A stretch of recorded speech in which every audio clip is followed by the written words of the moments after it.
everybody, Miss Noelle here. Thank you for letting me come into your home or your dorm room for Miss Noelles Story Hour. And speaking of dorm rooms, we've been talking a lot in the kindergarten about the road to college. And kindergarten is now getting really excited about college, and they're very interested in hearing about different colleges and what the college experience is like. And last week I said hi to all my friends at St. Mary's. Hi everybody at St. Mary's. I hope you're still having a great time. And we're going to be talking about a different college on every show. So last week was St. Mary's. Go Gales. Hi everybody. This week the college we're talking about is UCLA. Their colors are blue and gold, and they're called the Bruins. And I want to give a special shout out to two very good friends I have at St. Mary's, and their names are Ann and Ian. Hi Ann, hi Ian. I hope you're having a great time in college, and I hope you don't miss your moms too much. And speaking of moms, we have a great story for today. And that story is called Hazel's Amazing Mother by Rosemary Wells. This story is dedicated to all of our mothers. I'm thinking about my amazing mother right now. And your mother might be your grandmother, because sometimes it's your grandmother that takes care of you and loves you and is raising you. Your mom may be your father, because a lot of fathers have to act as mother and father. Or your mom might be somebody that wanted a baby so badly that they adopted you, and they especially picked you. Just like my friends Zane and Aiden. Hi Zane, hi Aiden, I hope you're watching. So let's get on. This is a great story, and it's one of my favorites. Hazel's Amazing Mother.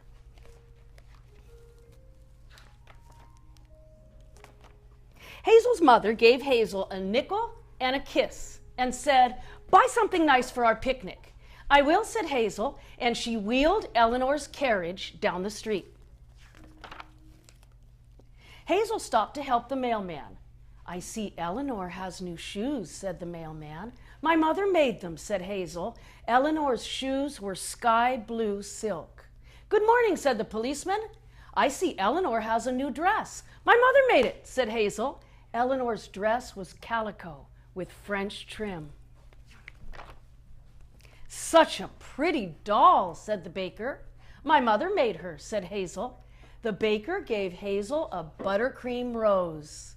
Hazel bought 2 cookies from the baker, one for herself and one for Eleanor. But since Eleanor couldn't open her mouth, Hazel ate them both.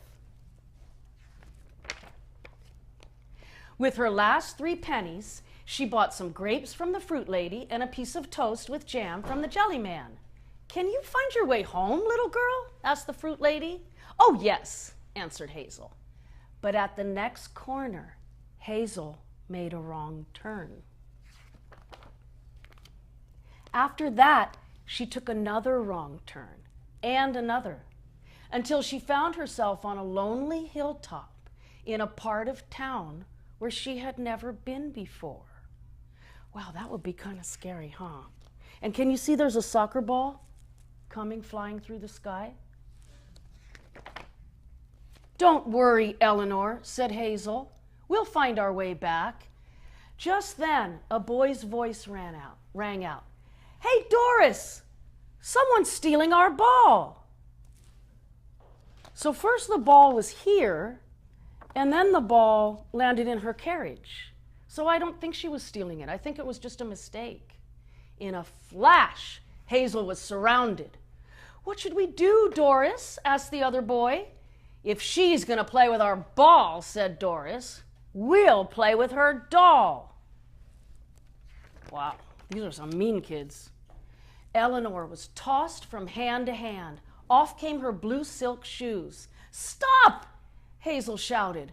Higher and farther they threw her. Off came her calico dress. Out came her stuffing. "No!" pleaded Hazel, but she was powerless to stop them. When they had finished with her, Eleanor was little more than a rag.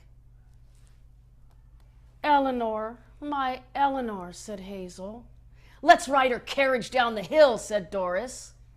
Hazel rocked poor, ruined Eleanor in her arms. She heard the carriage splash into the pond at the bottom of the hill. "Oh, Mother," she cried. "Mother, I need you." At just that moment, on the other side of town, Hazel's mother was picking tomatoes for their picnic. Something told her Hazel needed her. A drop of rain fell, then it began to pour, and a great wind sprang up.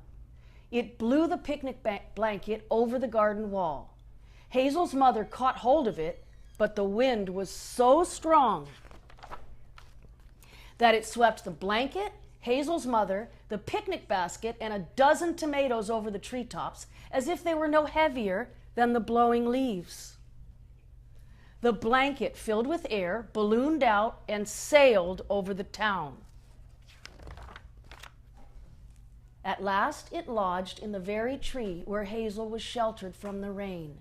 Doris and the boys were about to run home when Hazel's mother's voice boomed out from overhead. "Wait just a minute." A tomato hit Doris smack between the eyes.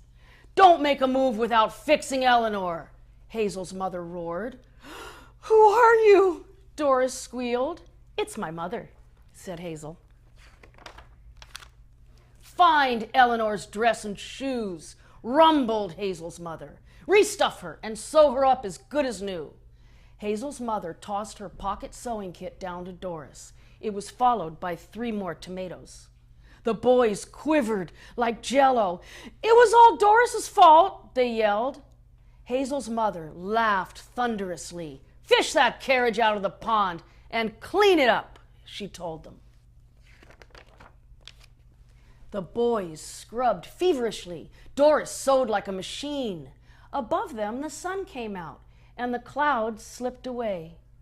Eleanor's carriage worked without a squeak. Eleanor was perfect, except for her eyes, which Doris could not find in the grass. But if you look close, you can see the 2 little eyes are right there. The moment Doris and the boys left, Hazel's mother dropped to the ground. Hazel's mother found the eyes and sewed them back on, while Hazel ate a sandwich. "Oh, Mother," said Hazel, "how did you do it?" "It must have been the power of love," said Hazel's mother. Then they packed up and went home. Hazel took 2 ladyfingers, one for herself and one for Eleanor. But since Eleanor couldn't open her mouth, Hazel ate them both. I love that story. I think everybody should send this YouTube little show to your mom or to whoever acts as your mom and say, "Thank you, Mom, you are amazing." Do you hear that, Kieran? Bye, everybody. I'll see you next time on Miss Noelles Story Time.